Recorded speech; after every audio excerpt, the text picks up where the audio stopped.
Indrajit study point में आप सभी का स्वागत है। हम पढ़ रहे हैं एनसीईआरटी क्लास 10th अध्याय 2 भारतीय अर्थव्यवस्था के क्षेत्रक भाग 6, जिसमें हम पढ़ते हैं स्मरण कीजिए। सबसे पहले स्मरण कीजिए, उसके बाद हम जानेंगे आर्थिक क्रियाकलापों का वर्गीकरण। फिर हम लास्ट का अंतिम एक टॉपिक है उसको जानेंगे, स्वामित्व आधारित क्षेत्रक और सार्वजनिक और निजी क्षेत्र क्या होते हैं। ठीक है, तो चलिए पहले यहाँ पर स्मरण कर लेते हैं, याद थोड़ा ताजा कर लेते हैं। हमारे चारों ओर अनेक आर्थिक गतिविधियां संचालित होती है। हमारे चारों तरफ कुछ ना कुछ होता है, चाहे प्राकृतिक का हो, नेचर का हो, दोनों एक ही होता है। चाहे कोई सरकारी कंपनी करवा रही हो, चाहे कोई प्राइवेट कंपनी करवा रही हो, उस पर तर्क संगत ढंग से विचार करने के लिए वर्गीकरण की प्रक्रिया अपरिहार्य है। अब उसके सामने तर्क संगत ढंग से कुछ विचार पेश करते हैं, ये बस वही हो गया, हाथी चले बाजार कुत्ता भौंके हजार। हम जहां पर रहते हैं वहां पर क्या बात है, वहां से एक फोर लाइन, मतलब फोर लाइन समझो, फोर लाइन सिवान से लेकर चंपारण जाती है पटना होते हुए। देखो यहाँ पर ट्विस्ट क्या है, ट्विस्ट में बताता हूं। लिखा तो है 20 साल से रोड बन रहा है, लेकिन आज तक रोड कंप्लीट नहीं हुआ। पता नहीं हमारी सरकार अंधी है, लूली है, बहरी है, कानी है कि बेवकूफ है, पता नहीं चलता। लेकिन 20 साल कम नहीं होता है रोड बनाने का, 20 साल से रोड नहीं बना है। चलो छोड़ो, उसके बारे में किसी दूसरे पार्ट में देखेंगे। लेकिन ये सब राजनीतिक शास्त्र में आएंगे तब बताएंगे हम क्या निष्कर्ष चाहते हैं, हम चाहते क्या है। इस आधार पर वर्गीकरण की अनेक कसौटियां हो सकती है, कुछ अलग अलग बातें भी हो सकती है। वर्गीकरण की प्रक्रियाएं वस्तुओं का मूल्यांकन करने में सहायता करती है। अगर हम उसके बारे में वर्गीकरण मतलब उसके बारे में सोचे तो हमारे सामने अलग अलग बातें आ जाएंगी, बातें खुल जाएंगी, नया कुछ करने को मिलेगा, सोचने को मिलेगा, ऐसा चीज। आर्थिक गतिविधियों को 3 क्षेत्र को प्राथमिक, द्वितीयक, तृतीयक में बांटा गया है। ऊपर पढ़े हो ना, प्राथमिक, द्वितीयक, तृतीयक में विभाजित किया गया है आर्थिक गतिविधियों को। विभाजित करने के लिए कार्य के स्वभाव, अब इसको विभाजित करने के लिए कार्य का स्वभाव देखा गया। कार्य के स्वभाव को कसौटी के रूप में उपयोग किया गया है। इस वर्गीकरण के आधार पर हम भारत में कुल उत्पादन और रोजगार की पद्धति का विश्लेषण करने में समर्थ हुए हैं। बस केवल हम इतना जान पाए कितना समर्थ है अपने भारत का। इसी प्रकार हमने आर्थिक गतिविधियों को संगठित और असंगठित क्षेत्र में विभाजित करने के लिए और इस विभाजन का प्रयोग इन 2 क्षेत्रों में रोजगार की स्थिति देखने के लिए किए हैं। किसमें संगठित क्षेत्र और असंगठित क्षेत्र पढ़ेंगे, अभी उसके बारे में भी जानेंगे। वर्गीकरण अभ्यास से मतलब कोई भी चीज के लिए हम अभ्यास करते हैं तो व्युत्पन्न सबसे महत्वपूर्ण निष्कर्ष है। मतलब सोचना ही, हमारा व्यवहार ही, हमारा काम ही सबसे ज्यादा महत्वपूर्ण हो सकता है। वे समस्याएं और समाधान हैं, वे समस्याएं और समाधान क्या हैं अलग है, लेकिन क्या थे जिनकी और संकेत किया जा सकता है, मतलब जिसके और सोचा जा सकता है, विचार किया जा सकता है। यहाँ पर हम इनकम टैक्स डिपार्टमेंट का जब गाड़ी देखते हैं अपने इलाके में, शर्म आता है कि इनकम टैक्स डिपार्टमेंट का गाड़ी ऐसा है तो बाकी किसी का कैसा होगा। अच्छा बताओ, यहाँ पर मर्डर करने वाला अपाची से घूम रहा है, अपाची से, पल्सर से, निंजा से चल रहा है सब, और यहाँ पर पीछा करने वाले क्या चीज है, राजदूत, स्प्लेंडर। बस इससे चलेंगे तो पकड़ पाएंगे? नहीं पकड़ पाएंगे। इसके लिए हमें भी रेसर गाड़ी पुलिस को देना पड़ेगा।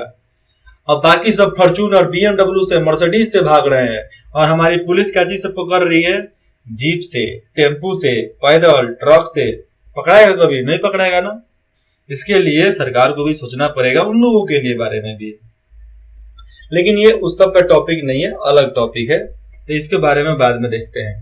तो सबकी जानकारी होनी चाहिए हर किसी को।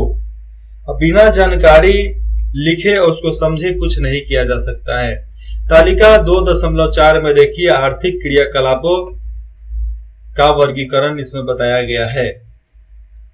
क्षेत्र, इस्तेमाल की गई कसौटी, कार्य का स्वभाव, सबसे महत्वपूर्ण निष्कर्ष बताना है और इंगित समस्याओं और उनका समाधान कैसे किया जा सकता है। प्राथमिक, कार्य का स्वभाव अच्छा है, कार्य का स्वभाव है, कार्य करना है। सबसे महत्वपूर्ण, प्राथमिक के लिए सरकारी जरूरतें होनी चाहिए। और इंगित समस्याएं और उसका समाधान, पानी की समस्याएं हैं और उसका समाधान ये कि सरकार को थोड़े पानी के लिए हमें सुरक्षा दे और हमारे सामान को अच्छे दाम पर बिकवा दे। बस हो गया, इतना ही चाहिए। इससे आप ये तालिका भर सकते हैं, जरूर भर सकते हैं भैया। आर्थिक गतिविधियों को क्षेत्रकों में वर्गीकृत करने का एक नया तरीका हो सकता है। अब देखो यहाँ पे आर्थिक गतिविधि जो भी है उसको क्षेत्र में बांटना है तो कुछ नया तरीका हो सकता है, जिसमें से परिसंपत्तियों का स्वामी और सेवाओं की उपलब्धता के लिए जिम्मेदार व्यक्ति कौन है। मतलब जो भी संपत्ति है, ठीक है, कोई भी संपत्ति है उसका स्वामी कौन है, सेवा है तो उसको सेवा उपलब्ध करा कौन रहा है, जिम्मेदारी किस व्यक्ति की है, ये जानना जरूरी है। जिसमें आ जाता है सार्वजनिक क्षेत्र में अधिकांश परिसंपत्तियों पर सरकार का स्वामित्व होता है। मतलब सार्वजनिक क्षेत्र पर जितने भी संपत्ति होते हैं उसका जिम्मेदार सरकार होता है, सरकार ही उसका मालिक होता है और सरकार की ही सभी सेवाएं उपलब्ध करती है और सरकार ही वहां पर सब सेवाएं देती है। ठीक है, निजी क्षेत्र में परिसंपत्ति पर जो भी संपत्ति है उस पर स्वामित्व और सेवाओं का वितरण की जिम्मेदारी एकल व्यक्ति, मतलब एक ही व्यक्ति या कंपनी के हाथों में रहता है जिसका वो जमीन है, जो उसका मालिक है। रेलवे अथवा डाकघर सार्वजनिक क्षेत्र के उदाहरण है। रेलवे और डाकघर में केवल सरकार का आदेश चलता है, जबकि Tata iron and steel company limited, जिसको बोलते हैं टिस्को, अथवा रिलायंस इंडस्ट्रियल लिमिटेड जैसे कंपनियां निजी स्वामित्व है, तो उसका मालिक निजी है, कोई एक ही है, तो उसी के द्वारा नौकरी मिलता है। निजी क्षेत्र की गतिविधियों का अध्यय लाभ अर्जित करना होता है। मतलब निजी कंपनी जो है आधा से आधा, मतलब ज्यादा से ज्यादा लाभ उसको चाहिए, इस वही उसका सबसे बड़ी गतिविधि है कि ज्यादा हमको चाहिए, लाभ चाहिए बस। इसके सेवाओं को प्राप्त करने के लिए हमें इन एकल स्वामित्व और कंपनियों को भुगतान करना पड़ता है। अब देखो यही चीज है कि हमें एक तरीके से क्या चाहिए, सुरक्षा चाहिए। क्या चाहिए, सुरक्षा चाहिए। तो हमें इन लोगों को भुगतान करना पड़ता है। जैसे में आप पीएफ कटवाओ, सब चीज कटवाओगे तभी आपको पैसा मिलेगा, नहीं तो नहीं मिलेगा। और सरकारी सेवा में क्या है, आपको उतना अलग से मिलता है, पैसा प्लस बाकी भत्ता अलग से मिलता है। सार्वजनिक क्षेत्र का अध्याय, सार्वजनिक क्षेत्र के अध्याय केवल लाभ कमाना नहीं होता, और जो सार्वजनिक क्षेत्र में होता है उनका केवल लाभ कमाना मकसद नहीं होता है।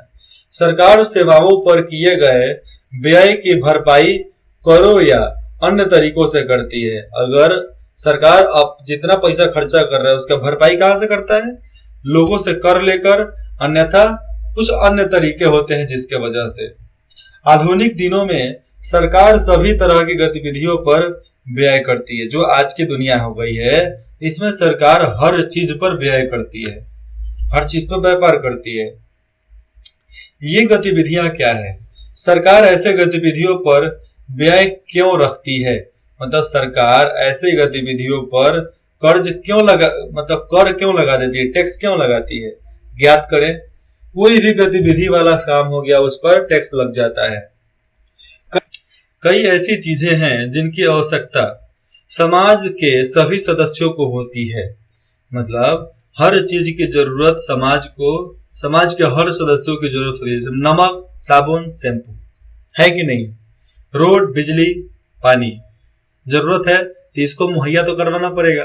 परंतु जिन्हें निजी क्षेत्र जो होता है, निजी क्षेत्र जो प्राइवेट कंपनी होती है, तो निजी क्षेत्र उचित कीमत पर उपलब्ध नहीं कराती, मतलब सही कीमत पर सामान को नहीं देती है, क्योंकि इसमें से कुछ चीजों पर बहुत अधिक पैसा खर्च करने पड़ते हैं। इसलिए जो निजी क्षेत्रकों की क्षमता से बाहर होती है, निजी क्षेत्र में जो भी लोग होते हैं उनके औकात से बाहर होता है। इन चीजों का इस्तेमाल करने वाले हजारों लोगों से पैसा एकत्र करना भी आसान नहीं है। फिर यदि वे चीजों को उपलब्ध कराते हैं तो वे इसकी ऊंची कीमत वसूलते हैं। अगर कोई भी सामान दे रहा है तो उसका ऊंची कीमत आपसे लेगा ही, क्योंकि उसको बनाने में तो करोड़ों रुपए खर्चा हुआ है ना। इसलिए जैसे सड़क जो भी बनवाता है, सरकार बनवाते हैं तो सरकार उसका पैसा तो भैया वसूल कर लेगी। पुल बनवाएगी तो उस पर से आपका गाड़ी जाएगा तो टोल टैक्स के रूप में लेगा सब। रेलवे से तो आप जानते ही हैं कि सामान जाता है आता है तो सरकार को फायदा होता है। उसके बाद से है पतनो मतलब बंदरगाह, चाहे नदी पे हो, नहर पे हो, चाहे समुद्र पे हो, चाहे दरियाओं पे हो, तो उसका भी इस्तेमाल करना जो लोग करते हैं तो वहां से भी टैक्स देते हैं। बनवा दिया ठीक है, जो वहां से जाएगा तो कर देगा ही, और ट्रांसपोर्टेशन चार्ज तो देगा ही, व्यापार चार्ज, इसको व्यापार मुद्रा बोलते हैं। अगर आप बिजली खर्चा कर रहे हो तो बिजली लगाने में कितना खर्चा हुआ है, इसलिए आपसे पैसा लेगा सरकार कि भैया दो, बिजली का पैसा दो आप। और आपके लिए बांध बनाए जा रहे हैं सिंचाई उपलब्ध कराने के लिए, तब भी आपसे पैसे लिए जाएंगे। तभी तो, अरे कर नहीं लिया जाएगा, टैक्स नहीं लिया जाएगा तो फिर आपके पास कहां से सब आएगा। इसलिए सरकार ऐसे भारी व्यय स्वयं उठाती है, इतना ज्यादा खर्चा खुद करती है और सभी लोगों के लिए इन सुविधाओं को सुनिश्चित करा देती है, दे देती है सबको, लो ऐश करो। कुछ गतिविधियां ऐसी हैं जिन्हें सरकारी समर्थन की जरूरत पड़ती है, जैसे में निजी क्षेत्र उन उत्पादनों, ऊन जहां बनता है तो उन उत्पादनों अथवा व्यवसायों को तब तक जारी नहीं रख सकते जब तक सरकार उन्हें प्रोत्साहित नहीं करती है। मतलब कोई भी व्यवसाय को तब तक नहीं चला सकते जब तक सरकार उसमें हस्तक्षेप ना कर लेवे। और हस्तक्षेप करेगा तो पैसा मांगेगा तो यहाँ पर कोनो इन्वेस्टर नहीं करेगा, भाग यहाँ से, ऐसे ही करके भगा देगा सब। जैसे उत्पादन मूल्य पर बिजली की बिक्री से बहुत से उद्योगों में वस्तुओं की उत्पादन लागत में वृद्धि हो सकती है। अब यहाँ पर है कि बिजली बिक्री में बहुत सारे उद्योगों में वस्तुओं की उत्पादन लागत की वृद्धि हो सकती है, क्योंकि बिजली का दाम बढ़ गया, सबका दाम बढ़ जाएगा। अनेक इकाइयां विशेषकर लघु इकाई बंद हो सकती है, और छोटी छोटी जो इकाई है, कंपनियां है, वो बंद हो सकती है। यहाँ सरकार उस दर पर बिजली उत्पादन और वितरण के लिए कदम उठाती है। मतलब ऐसे समय पे जहां मतलब ऐसे आपको बिजली देती है जिससे आपका रोजी रोटी चल जाए, आपको घाटा ना हो, जिस पर ये उद्योग बिजली खरीद सकते हैं और सरकार लागत पे कुछ अंश वहन भी कर सकते हैं। सरकारी लागत देने के बाद भी कुछ पैसा कमा सकते हैं। इस प्रकार भारत सरकार किसानों से उचित मूल्य पर गेहूं और चावल खरीदती है, उसे अपने गोदाम में भंडारित करती है और राशन दुकानों के माध्यम से उपभोक्ताओं को कम मूल्य पर बेचती है। आपने कक्षा 9 में खाद्य सुरक्षा अध्ययन में इसके बारे में पढ़ा है। सरकार लागत पर कुछ भाग वहन करती है। इस प्रकार सरकार किसानों और उपयोगकर्ताओं दोनों को सहायता पहुंचाती है, और जिससे खरीदेगी उसको भी सहायता मिलेगा, और जो गरीब लोग उसको खरीदेंगे चावल दाल को, तो उन लोगों को भी सस्ता मिलेगा, क्योंकि सस्ता मिलता है राशन कार्ड पे। 3 रुपए 4 रुपए तक चावल मिलता है, गेहूं मिलता है। आज भी राशन के दुकान पे जाओगे राशन कार्ड लेकर, मतलब जहां पर डीलर लोग होते हैं, सरकारी राशन का गोदाम, तो वहां पर भी आपको आज 35-40 रुपए का 5 किलो, आज का भी वही है, 3-4 रुपए ही मिलता है। अधिकतर आर्थिक गतिविधियां ऐसी है जिनके प्राथमिक जिम्मेदारी सरकार पर है। कुछ ऐसे गतिविधि है जिसमें सरकार तुरंत हस्तक्षेप करती है। इन पर व्यय करना सरकार की अनिवार्यता है। मतलब इसमें पैसा खर्चा करना सरकार की ही जिम्मेदारी होती है। जैसे सभी के लिए स्वास्थ्य और शिक्षा सुविधाएं उपलब्ध कराना। अच्छा, आज आप किसी भी सरकारी अस्पताल में देख लो, गरीबों का ऑपरेशन हो जाए तो मैं मान लूं, किडनी, फेफड़ा, दिल का ऑपरेशन कोई सरकारी संस्था बिहार का कर देवे, यूपी का कर देवे तो मैं मानूं। लखनऊ छोड़कर पटना जैसे इलाके में पैसा खुद खर्चा करना पड़ता है, नहीं तो नहीं होगा, कुछ नहीं होगा। समझ लो कि सरकारी संस्था में कोई गया इलाज करने तो वो सारा जिंदा नहीं आएगा, मरिया कराएगा। और रहा शिक्षा के बाद, तो शिक्षा तो ऐसा घटिया कर दिया गया है कि जिसके बारे में आप सोच भी नहीं सकते हैं, इतना ज्यादा घटिया है। आज शिक्षक गाली देते हैं, फिर भी शिक्षक लोग पढ़ाते हैं। पढ़ाने के लिए गाली नहीं देते हैं, सरकार को गाली देते हैं, क्योंकि इतना ज्यादा गतिविधियां हैं और नौकरी के लिए कंपटीशन हो ही नहीं रहा है। तो कोई कहां से पढ़ेगा, काहे पढ़ेगा? सब लोग इंजीनियर बन जाएगा, डॉक्टरे बन जाएगा, सॉफ्टवेयर इंजीनियर बन जाएगा लोग, तो बाकी कोई क्या बोला चौथेगा? बाकी कोई के लिए तो चाहिए फैक्ट्री में काम करने के लिए, अपील के लिए नया फैक्ट्री बन जाए, रेलवे में भर्ती हो जाए। आज ड्राइवर की संख्या कम है रेलवे में, वो सब देखना पड़ता है भाई, वो सब करना पड़ता है। जो आप मेरे दूसरे वीडियो में देखोगे ना, तो उसमें एकदम सच्चाई बताई जाएगी कि सरकार की सच्चाई कितनी है, क्या क्या किया है सरकार हमारे और आपके लिए। हमने पहले अध्याय में कुछ गतिविधियों पर विचार किया है। समुचित ढंग से विद्यालय चलाना और गुणात्मक शिक्षा, मतलब सही ढंग से विद्यालय चलाना और गुणात्मक शिक्षा, सही तौर पे अच्छी शिक्षा, विशेषकर प्राथमिक शिक्षा उपलब्ध कराना सरकार का कर्तव्य है। लेकिन ऐसा सरकार करती नहीं है। भारत में निरक्षरों की संख्या विश्व में सबसे अधिक है। भारत में देखोगे तो निरक्षर मतलब कम पढ़े लिखे लोगों की संख्या सबसे ज्यादा है, जिनको समझ बूझ बहुत कम है, वह उन लोगों की जनसंख्या बहुत ज्यादा है। जो प्राइवेट में पढ़ता है उनको भी समझदारी नहीं होती है, क्योंकि प्राइवेट स्कूल में भी पढ़ाया नहीं जाता है, प्राइवेट स्कूल में बकलोली किया जा रहा है। जैसे में तुम क्लासमेट का कॉपी लाओगे, पैरोट का कॉपी लाओगे, अप्सरा का कॉपी लाओगे तो तुम पढ़ोगे।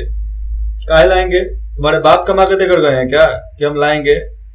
हमारे स्कूल में डायरेक्ट बोले जाते थे जब हम करीबन 4 या 5 क्लास में थे। हमारी पूर्णिमा मैम थी और भी बहुत सारे टीचर हैं, राजेश सर हो गए, और भी टीचर हैं, नाम हमें नहीं याद पड़ रहा है। वो लोग बोलते थे क्लासमेट का कॉपी चाहिए, नहीं तो अप्सरा का कॉपी, इसमें का कॉपी लाओ।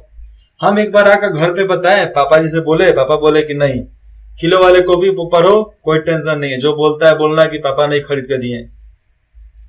हम इसी तरह स्कूल में गए, हमको एक बार बोला लो कॉपी ये नहीं चलेगा, कहनी लिख कर दीजिए, आप नहीं चलेगा, आपको जेल पहुंचाने की जिम्मेदारी हमारी है।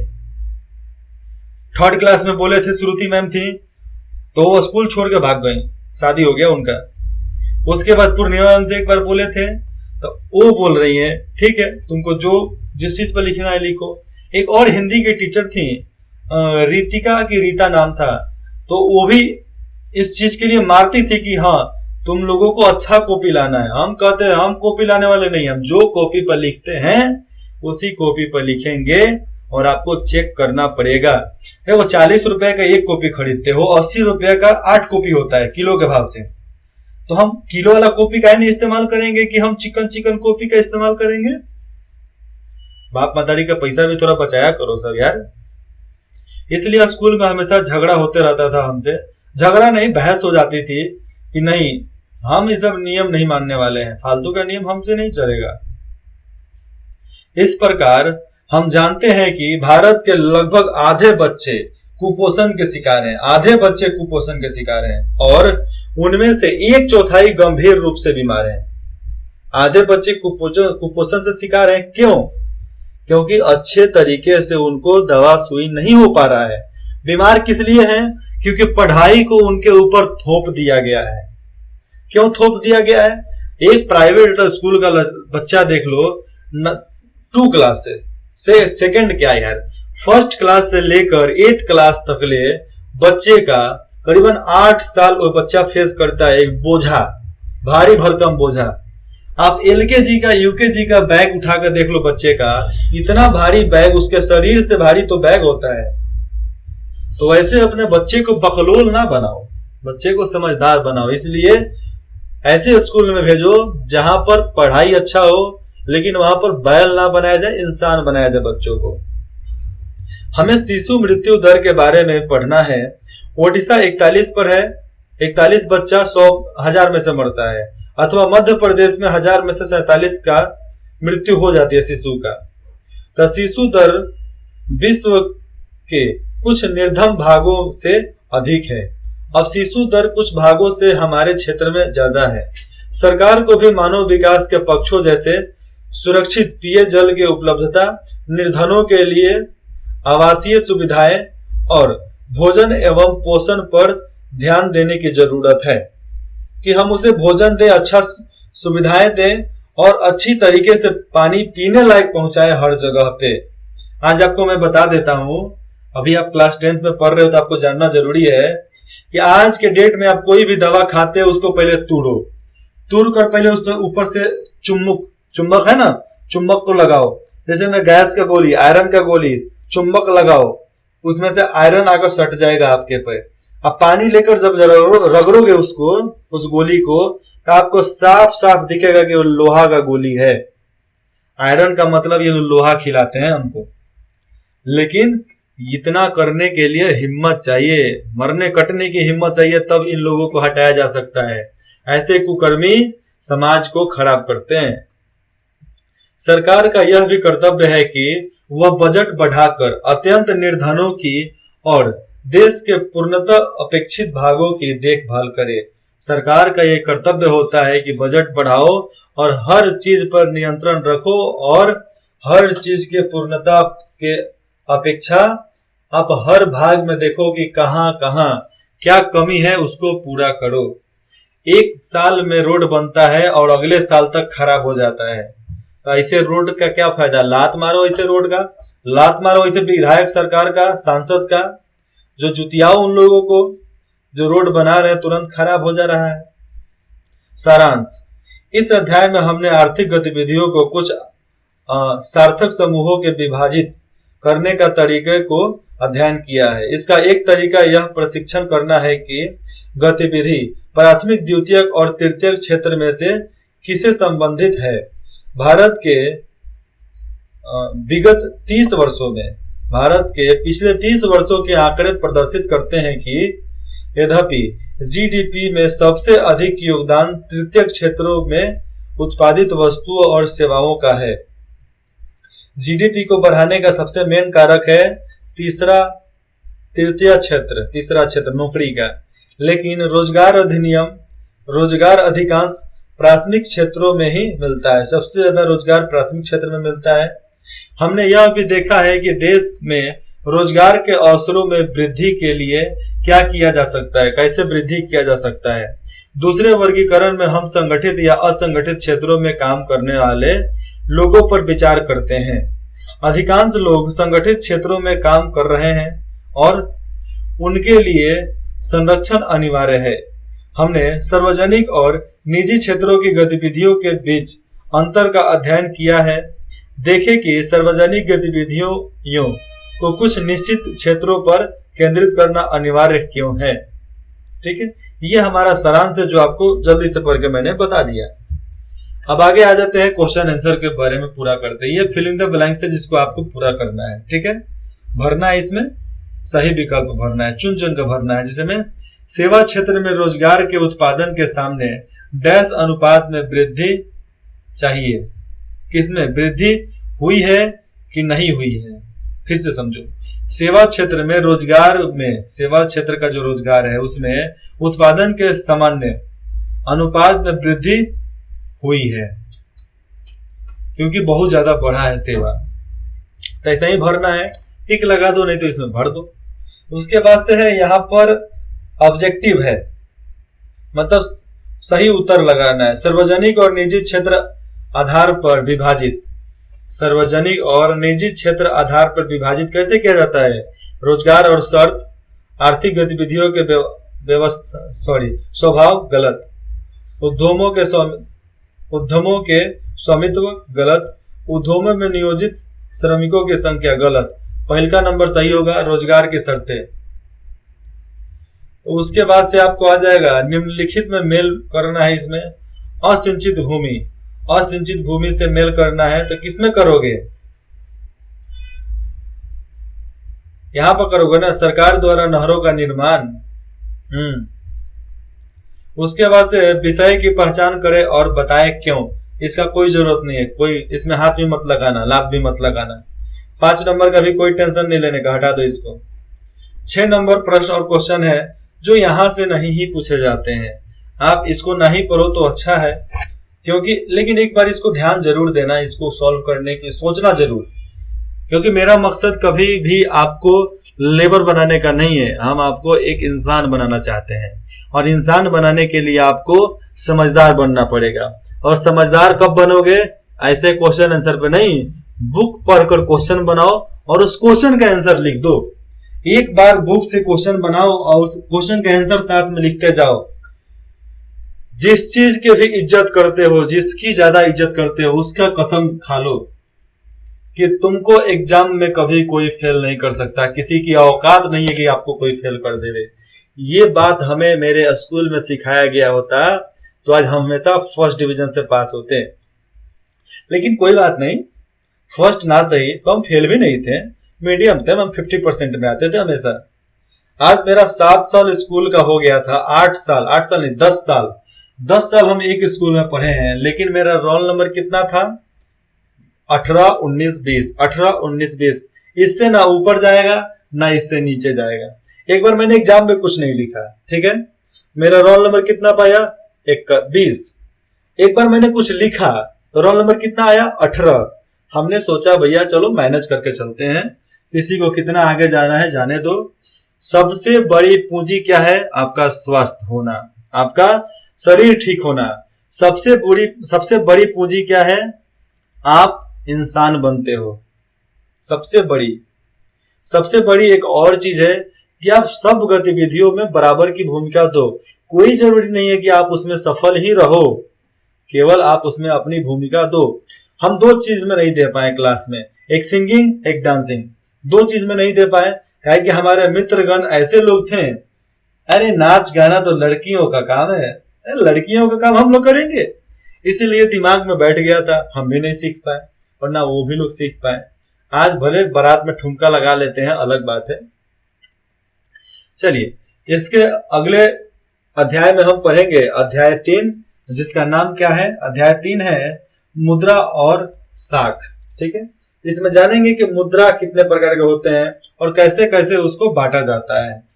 इंद्रजीत स्टडी पॉइंट में जुड़ने के लिए आप सभी का बहुत बहुत धन्यवाद। आशा है कि आप कमेंट जरूर करेंगे, कुछ पूछने के लिए चाहे सलाह देने के लिए।